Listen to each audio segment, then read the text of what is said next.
It's time for the Giz Wiz with Mad's Maddest writer, DeBartolo. This is episode 2073, recorded Thursday, January 1st, 2026. The worst of 2025.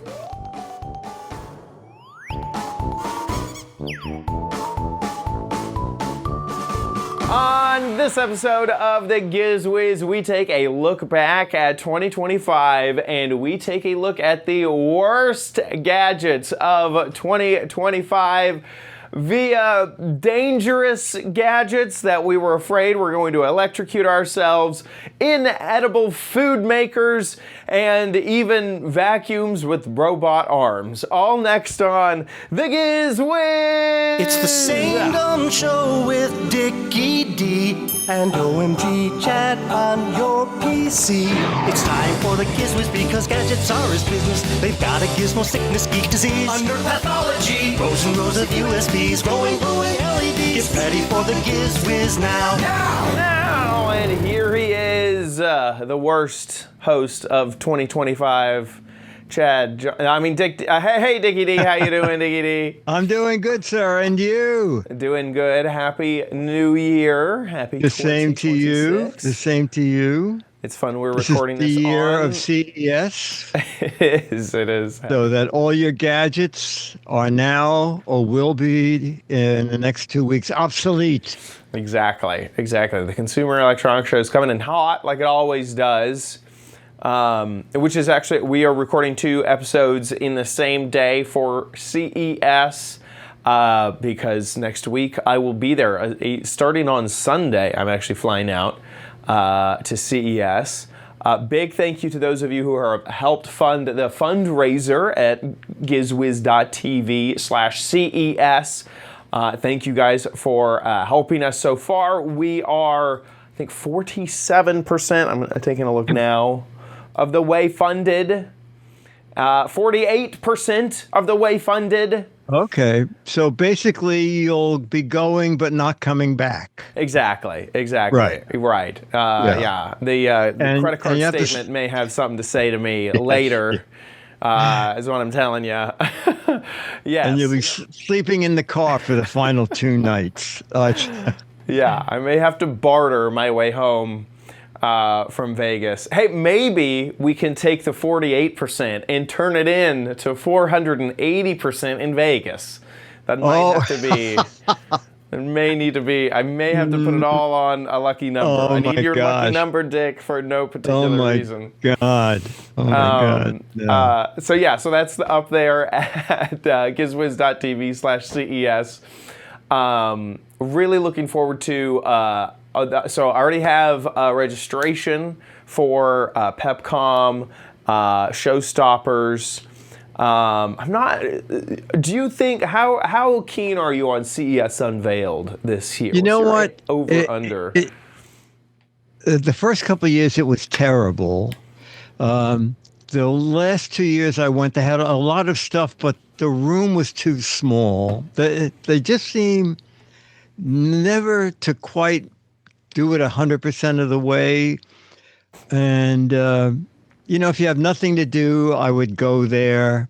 Right. And often it's very, very crowded because it's the first event and it's not competing with anything else. And so everybody tends to go to that. Right. It's the same day that I fly in. So as long as there are no travel issues, that's the plan. That one's a maybe at the moment on my schedule.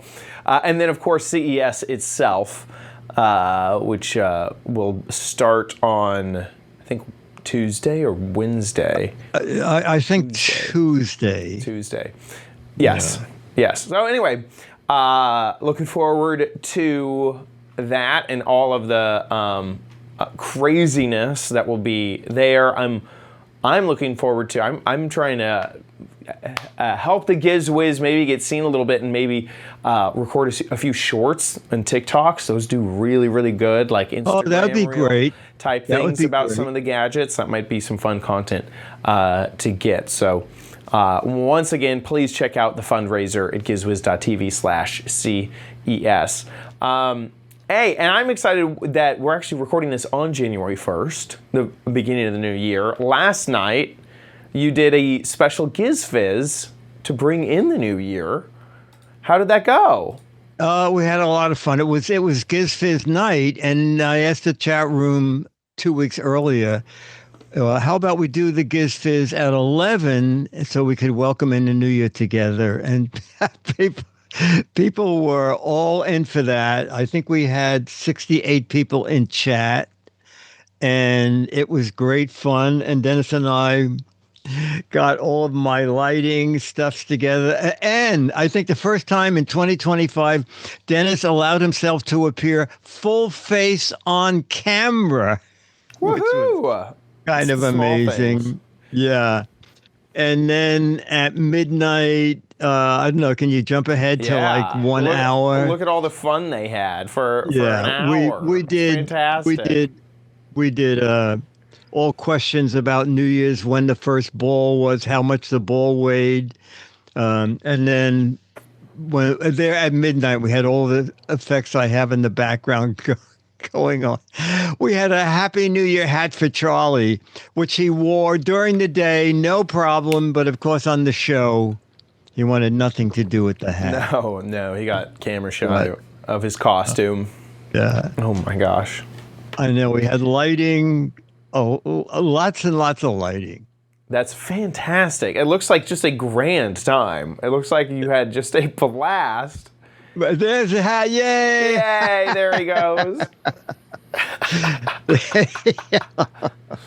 He goes, I'll model it. I'm just a model. I'm just a model. I only do it for snacks. Where's the snacks? Snacks first. Yes. Then the hat. Yes. So it was super great. What did you do? You go see fireworks or anything? Yeah, so I stayed close by. We went close by. Out where I'm at, it's outside of any city. There is no city that I'm a part of, so it's just the countryside. So people are allowed to fire off fireworks. They just went, I mean, it was just everywhere. I mean, it's like, you know.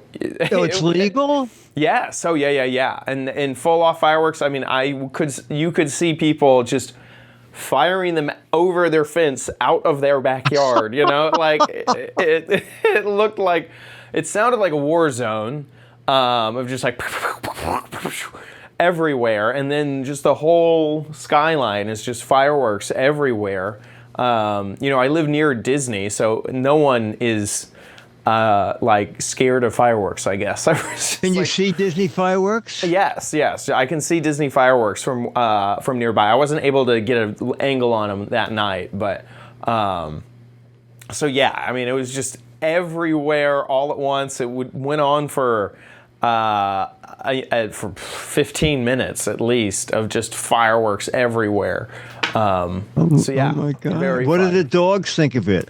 They do not like it. They do not like it. No. They're typically okay with, they've gotten pretty used to the Disney fireworks, but these are just a lot closer and then a lot different. You know, the POWs and stuff are not the same booms that come from far, far away, you know. Oh, so yeah, the dogs are definitely like freaked out. But yeah, but it was fun, and they survived, so they're fine. Yeah. Charlie at the moment, oh my gosh, my dog Charlie is dealing with his like a paw thing. I'm trying to manage that with the CES travel and the vets and all sorts of stuff. He's oh my God, he's dealing with it. But yeah, he'll be fine as well. So just finish the story you started before the show. Yeah, what was the Pop-Tart? Oh yes. Okay. So what obviously is that? We just had I should mention. I came back from a fantastic Christmas. I brought the dogs down to Austin with me, and I spent it with my family and just had a wonderful time. I left the day after Christmas to drive all the way back because in Orlando they have a thing called the Pop-Tart Bowl. 2 days later, 3 days later, they have one called the Cheez-It Bowl. Owned by the same company. They do the Pop-Tart and the Cheez-It Bowl.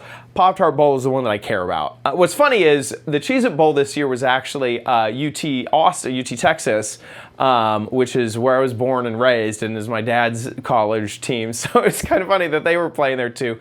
Hilarious that they're also burnt orange is their color, which is a perfect Cheez-It color. So that was a perfect choice on whoever made that choice. And these are in stadiums? Yes, so it's in Camping World Stadium here in Orlando. We don't have a NFL team in Orlando. One will be coming in 2 years temporarily. We're gonna, I think, get the Jaguars. I think we're getting the Jags temporarily. But anyway, it's a big stadium that doesn't have an NFL team, and they wrap it, and they make the whole thing Pop-Tart themed. The field has like Pop-Tarts on it. They get out these massive life-size mascots. Here, let me show you a few. Yeah. And so this year, they actually ended up having 6 mascots, the most mascots they've ever had. And so they put 3 and 3 on a team. So we had Team Swirls, which was like blueberry, and I think there was cookie dough or something like that. And then Team Sprinkles, which had cherry and a few others. The mascots, they're these human-sized mascots, and their dream is to be toasted in this massive toaster. So you can see he actually has a sign. His sign says, "Follow your dreams," and his dream is to be toasted and eaten alive. And so at the end of the game, the winning team, this is the Pop-Tart after it comes out of the toaster, the team will actually eat that. That's an edible massive. Oh, it's like edible 100-pound yes, Pop-Tart? Yes, and so they'll dig into the Pop-Tart and eat him. After the first year, this was the first year's mascot. He came back as like a zombie Pop-Tart. So this is what he looked like after he had gotten eaten. I was just going to say, someone has been biting him. Yeah, so that's what he looked like. Oh my God. At the end of No, I saw a lot of photos like this online, and I'm thinking, I thought it was some sort of parade. No, this is like the Pop-Tart ball. Oh my God. This was this year's. So this guy they have a protein style Pop-Tart. So he had these big arms, and he was beefy, and he had all these muscles. So he was. Oh, how funny. Yeah. And so here's that massive toaster I was mentioning that they get toasted in like that. And this was actually this year again, the winning team, which was Brigham Young University won. And that's actually the trophy. That trophy is interesting because it does actually plug into the wall, and that's a working toaster on the top. Oh my God! You can toast the Pop-Tart. Oh my gosh! At the top. So there you go. Do they give away Pop-Tarts so people can eat them while they're watching? What's funny is they did not. They did not. They had, but every concession area would sell you a Pop-Tart, which was pretty funny. All right, and you pay to watch this? Yes. You have to buy a ticket. Yeah, you had to buy a ticket, which it was honestly not a cheap ticket. But yeah, very, very, very fun event, and so I was able to go and see that, and oh my gosh, it's very fun. I was rooting for Georgia Tech. We have friends that are Georgia Tech fans, so we were on the Georgia Tech side. We unfortunately lost, so our team did not get to eat the Pop-Tarts, which I was very, very sad that I did not get to to watch. How bizarre. Yeah, so that was a ton of fun.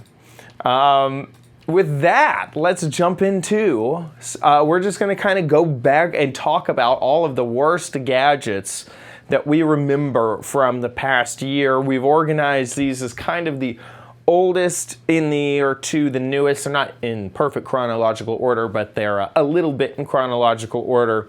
So let's go back, and I'm going to talk about one of the robots that we saw at CES. And this one was from Eufy, and this one, I thought that I had the original video that I had, but I don't. Oh my gosh. It was the 3-in-1 robot that had the arm that came out of the top. Oh my gosh, all of my links are broken. I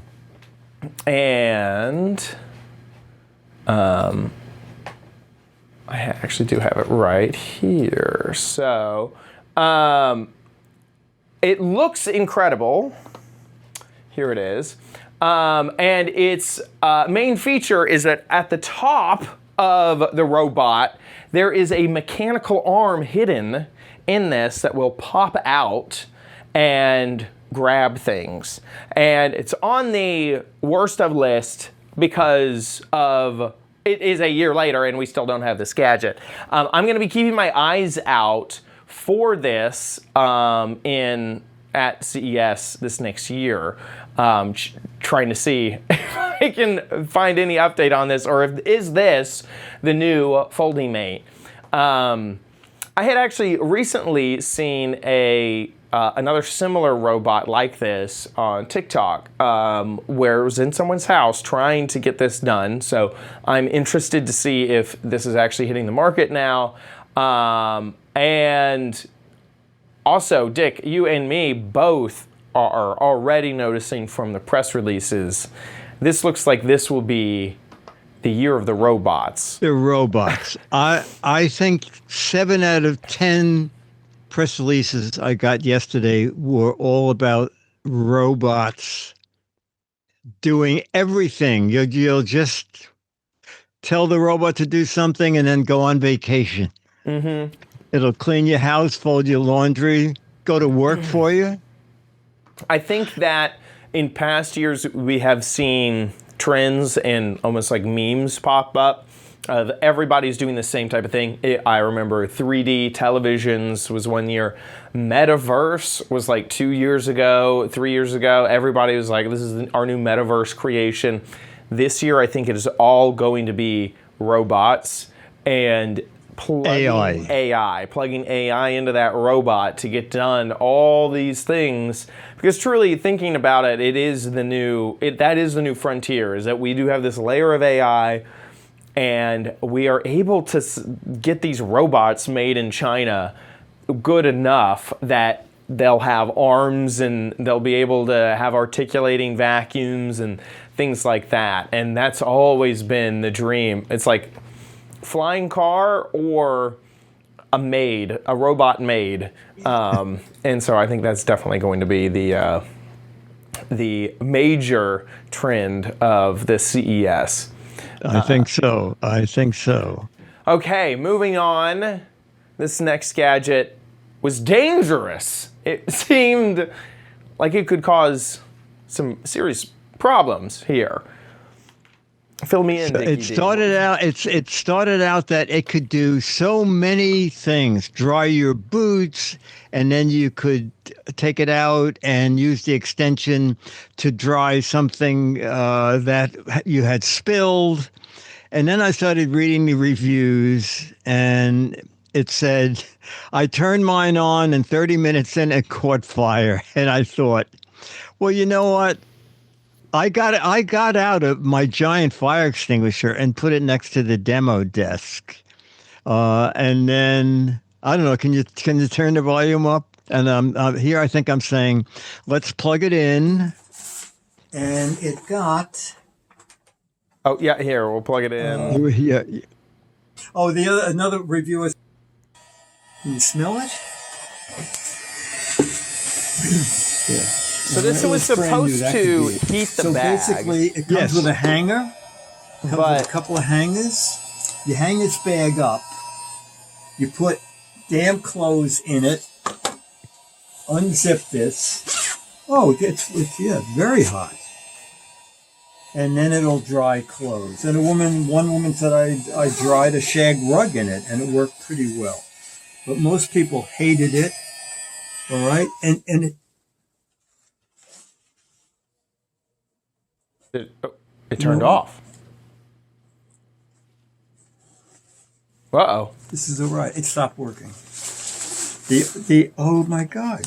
I got to shut this off because this is getting hot. The power switch is stuck in. You can smell it. You can smell it. Oh my God.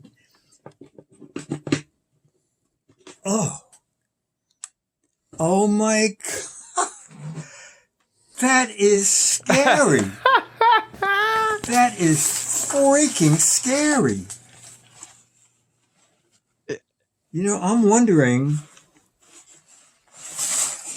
this is very hot. I'm wondering if this got melted together.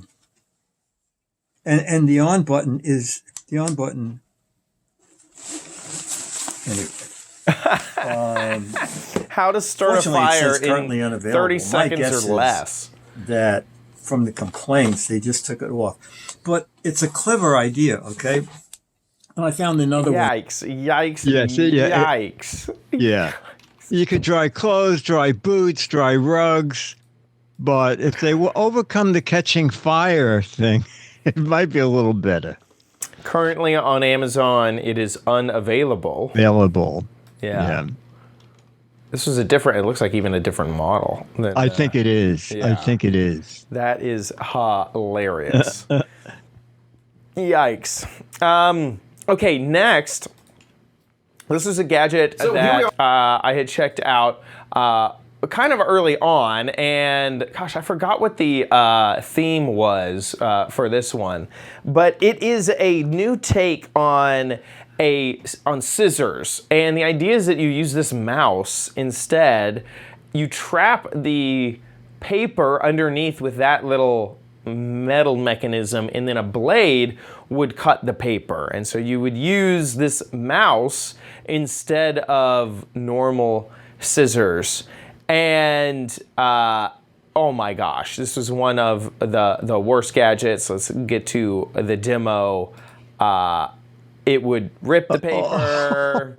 The blade was just not strong enough or exact enough if you didn't get it absolutely perfect. If you had anything other than a flat surface, I mean, just, give up. If you had, you were trying to, say, wrap some paper on like a bed or something like that, or on your couch. Super difficult. Yeah, one of the way worse gadgets that we have covered, and there's also just too many other ways to cut paper, I mean, there's too many other scissors things out there that are much better. Online, it is still.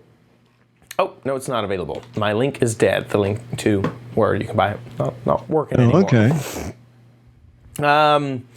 Okay. Next, moving on to a gadget that you covered, Dickie D. This is a gadget that would mount on your faucet, and then you would have a place to put a sponge and maybe the soap.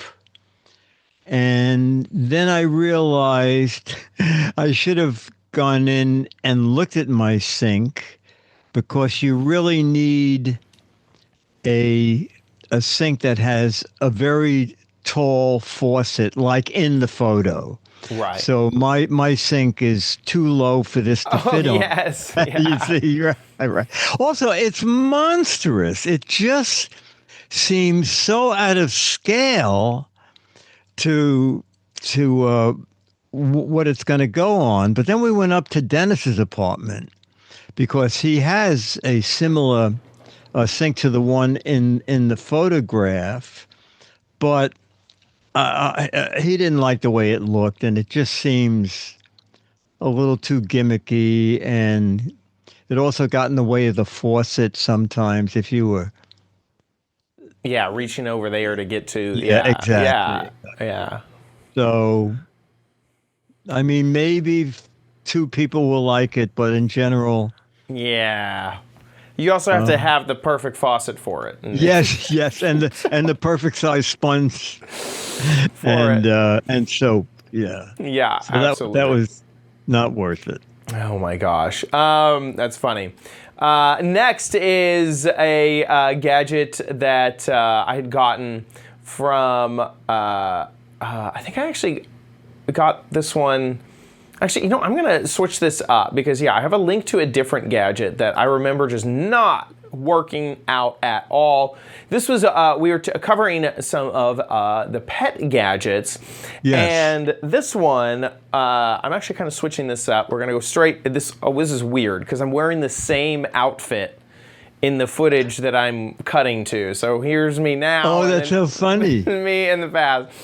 Here, let's cut to the review. The gadget is this little thing. It was called the Picket, and the tool is supposed to be used to grab hair out of a vacuum.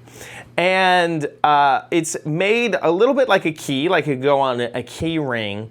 And the idea was that it would, pull this hair out of the vacuum instead of just like using your fingers or something like that. In reality, this tool is really no better than just using your fingers. You could throw on just a pair of gloves if you thought it was super gross. Or just using scissors, which is typically what I do nowadays, is you just get a scissor under there and kind of pull it out.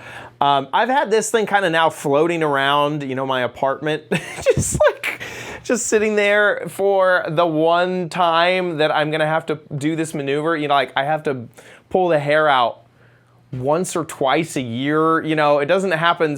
I don't do that every single time I vacuum. And so it's kind of become one of those dead gadgets that just honestly I have not really used, and so for that reason, it's just like not really loving it. Here it is. Whoops, there it is online. It's inexpensive, but like I said, not as useful as I really thought it would be, and it's just one of those things that now just kind of floats around, and every time I see it, I just kind of go, you have one purpose and you're not that useful. So there you go. Okay, with that, throwing it back to you with a comfort pack. The comfort pack from Black & Decker. And this is supposed to be a cooling, heating device that you wear, and it goes around your neck and slides slightly down your back. Now, whoa! Yeah, now, I wouldn't even want to play with it for $94, but I got an ad from, I think it's called Pulse TV. I think it's Pulse TV. And they were selling it for $20. And I figured, and Black Plus Decker, right? I thought, you know what, for $20, that'll be fun for the show, and I will try it. So you charge it up, and that plate touches your back, and it's supposed to heat up or cool off and make you feel hot or cold. Oh, I guess I did a thing here. 81. So I get, that plate, it goes against your skin to enhance the thermal feeling of coolness or hotness. Yeah, and then I clicked it over to cool. Now the thing is, we was during a heat wave. Oh, and then you have low, medium, and high, and the front of the gadget with LEDs will tell you how hot it gets. And I'm not quite sure what I was doing here. I guess it's cooling it down. Now, I found that it did work, but for an incredibly short time. Oh, yeah. It's supposed to work for 2 or 3 hours. And I went out in like 98-degree heat, and I felt comfortable for maybe 15 minutes. And then it just started crapping out. Right. And I thought, if they could get this up to 2 or 3 hours, this might be something. Also, who's going to pay $100 for this? Yeah. No, thank you.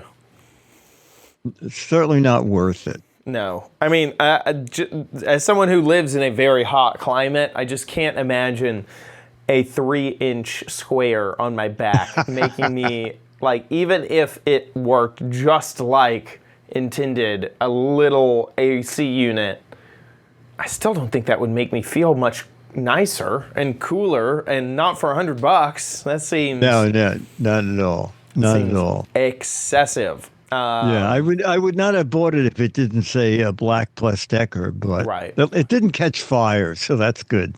That is good. That is good. Okay. Man, none of my links are working today. But this was during. Gosh, I forgot. Again, the theme of the gadget, but it is the LED gaming chair. This one was from Five Below, and honestly, it just was a really cheap product. I kind of guess I knew what I was getting into, but this was just as cheap as you kind of expected. I tried to fit this onto a few of the chairs around me, and it didn't really work out so great. It's just not, that one size fits most just really didn't work out. That ended up, honestly, becoming an LED cat pad for the longest time. The cats ended up sitting on that. What was it supposed to do, Chad? Feed vibrations, or? All it does is light up LEDs. It plugs in. That's all. That's all it does is it adds that little mesh. You can plug it in to your computer, and then it adds some cool lights to the side. That's all it does. For $10, that's its feature. When actually using this on a monitor, now I have like LED lights behind my head, which were not really conducive to fun gaming. It's like, oh gosh, that's just annoying. So I pulled it off, set it off to the side, and then the cats used it for quite a long time as just a little cat pad, which for $10, I guess that worked out for me. Okay, they don't use the LEDs; they just sleep on it. Yeah, it's just like a 1-inch little teeny tiny pad now. Oh, okay. Not useful. Ended up not really needing it. So another one for the worst of list. Okay, back to you. I had the electronic nail clipper, or the electric nail clipper that you would charge up. And the object here was trimming nails is such a difficult thing. And this is especially good for nails, including toenails. Except you have to stick your nail in this little slit that has a grinder inside, and the slit is very small, and if your fingernail has a slight curve to it, it's very hard to get your finger in. Talk about trying to get a toenail in there, lots of luck. Yikes. It looks scary too. It looks in between a fidget spinner and then like a torture device. Like it could either be one or the other. Yeah. And then it had a little buffer, a spinning buffer, and also a little window for you to get and I think there's an LED light in there. You can see that it did chip my nail away, but it certainly wasn't. It's something that I gave away or threw away. I can't remember. Yeah, that is a scary. That is. Yeah, you can see. Yeah, you don't want to stick anything in there. It just induces a phobia that I don't know if if they have a word for it quite yet. But that is something I don't like it. Yeah. Okay, and once again, not something that you go back to, not something that. No, and I don't know where it is. Like I said, I may have thrown it out, or someone might have said, "What is that?" And I said, "Here, take it home." Yes. Okie dokie. Now to a gadget that I am still frustrated with to this day. It is the TV backlight. Right here in this video, I'm actually showing off that I had a backlight installed on that TV for a long time. That was a Wegovy model, which is a pretty inexpensive model, and I was going to upgrade it with this one. The cool feature of this is it has a little webcam that goes onto the top, and that camera will actually look at the screen, and it will continue to display it'll read the color and then do that to the LEDs around the edge of the display, giving the impression of extending the display. It had a pretty cool setup where I was even able to get it to connect here, and you're able to tell it sort of where you're about to cut the lights on the back of the display so that it knows how many LEDs are part of the system and things like that. Here's why it became not a good gadget, is because it didn't work after that. After that, it was a dead-on arrival product. I couldn't get it to do anything else.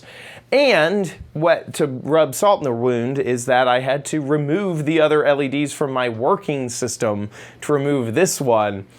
And it's still back there, unfortunately. I haven't been able to get a newer system. So I destroyed my good system and then installed this one instead. So I was that a Five Below thing, or was this one was not. This is here. It is. Oh, it was 30. Whoa! Yeah, it was like an expensive product that I was actually looking forward to having. Holy cow! Yeah, so that one did not work out for me. That TV backlight. So yeah, definitely on the worst of gadget list for me. Okay, another gadget that you covered in the inedible food category. This is okay.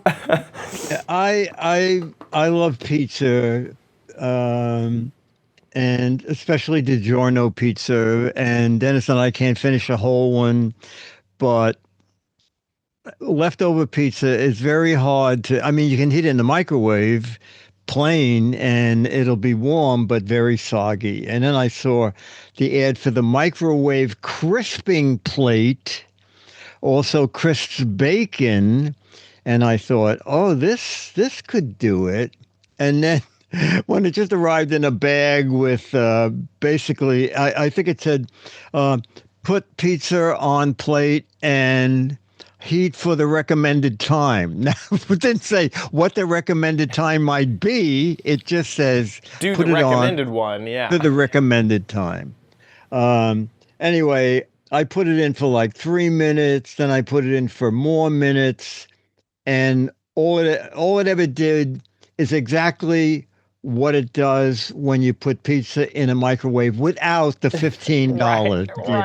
Right. Oh, just on a plate.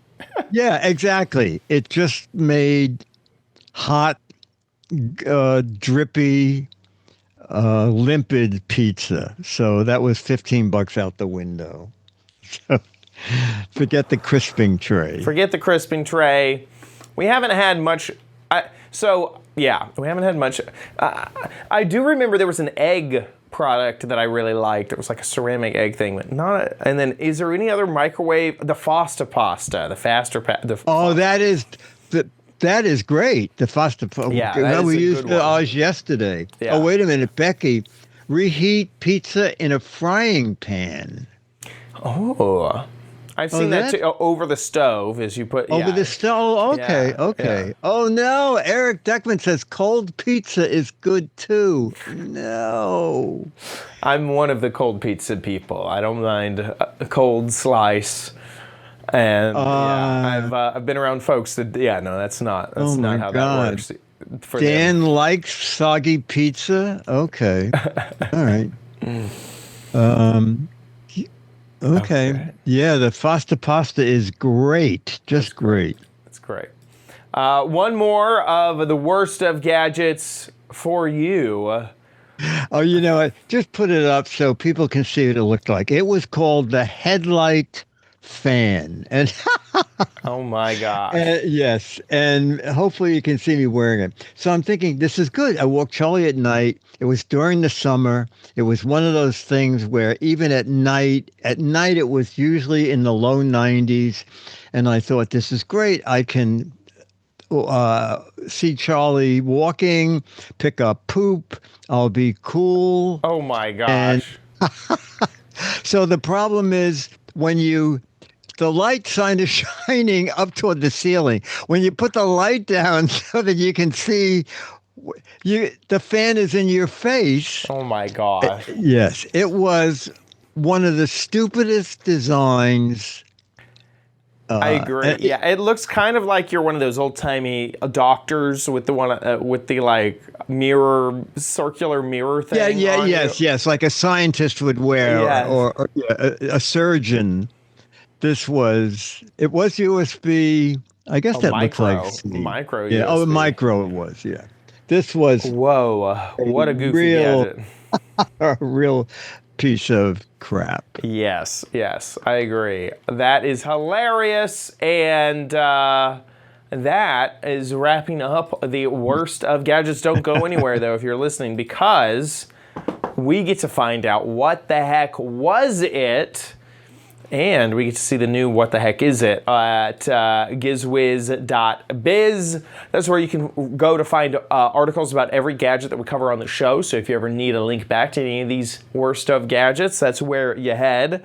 But while you're there, look on the sidebar for What the Heck Is It. I'm going to click and scroll fast. There it is. That's the old gadget. That is what we were trying to guess. Were there lots of correct guesses? Yes. Now, there was a lot of correct guesses because I thought it would be fun to do a gadget that I did perhaps 6 years ago on the show. Aha. I think I may have remembered this. Do you remember it? Yes. Yes. It's called Tappy, and it goes on the end of a faucet, and the water passes through Tappy. But if you squeeze the end of the tappy where the water goes through, it becomes a little mini fountain. Yes. So 6 people, we picked 6 winners. So I had one of these as a child that was shaped like a shamu, like a killer whale. Oh, that's clever. And so the mouth would open and it would let the normal water out, and then you would close the mouth. And it would go through the blowhole of the thing. That's very clever. As a child. So if we ever needed water, instead of getting a whole glass. So this is 3 years ago then. Yeah, that I was a child. And yeah, exactly. Yeah, but this one's nice because that other one was like hard plastic, and if you line it up wrong, this one is, like soft silicone. This one's called Tappy, and I think it might still be made by, I think it's DreamWorks. It's a company that makes all those gadgets that will like take the fuzz off fruit and ice. Yeah. Here's some of the funny answers, though. Yes. Let me go down to my funny answers. A professional bidet for green alien space creatures. A device for protecting wine bottles that are stored upside down. It's good. Ceramic incense burner. Incense goes in the large opening and the scent emits from the small opening. Very clever. Toilet for gnomes. Egg separator. The white goes down into the jar, and I guess the yolk comes out the little hole. I think I smoked one of these, says Pizza Grew. Urinal for Siamese twins. Oh, very good. Santa's boot-shaped stein. An old miniature prototype of the toilet, says Bill Chambers. Yes. From Mr. Lou himself. Yes. A gravy fat separator. Could be. That was Nancy S. I also like this. Marty said it's a new style coffee filter that lets you add milk and sugar during the brewing process using the little hole, I guess. You could probably make a lot of money with that idea, actually. Yeah. Yes. And we even had a funny entry from Jeff and Adam. Prehistoric salesman sample of the first urinal. I like it. Yeah. I like it. It does look clay-based. It does. Earthen. It does. Yeah. And now, ladies and gentlemen. Oh my gosh. What the heck is that? What the heck is that? Oh my gosh. This is obvious to me that This is an electric shaver for both sides of your face. Yeah, you just like unconnect it, and then you can just electric shave. There you go. Yeah, just like that. All right. Okay. Quick You can little send that in. electric shaver. Yeah. If you think you know what this is, get a guess. And this is the entire gadget, not just a piece or a part of a gadget. So that's all of it. Get a guess in. 6 Mad Magazines for correct answers, 12 Mad Magazines for funny, clever, or hilarious answers. So get creative over at gizwiz.biz for a Mad Magazine signed by Dickie D himself. So get over there and get a voting. That about wraps it up for the worst episode of the year. I want to say thank you to our patrons over at patreon.com/GizWiz. Thank you so much for your support of our shows, and every single episode you guys support us.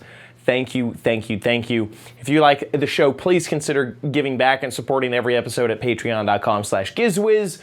Or you can head on over to gizwiz.tv. You can either click on the CES fundraiser and help fund the trip to CES 2026, or you can click on the Patreon tab and click on the Patreon banner or a tiny little PayPal link, however you want to support the show. Head on over to gizwiz.biz. That's Dickie D's website, where he writes up articles about all the gadgets and to play What the Heck Is It? And gizwiz.tv is where you can watch the show live just about every Thursday, 4:30 Pacific, 7:30 Eastern Time at gizwiz.tv. We'll see you in the best episode of 2025. Bye! I'll be here.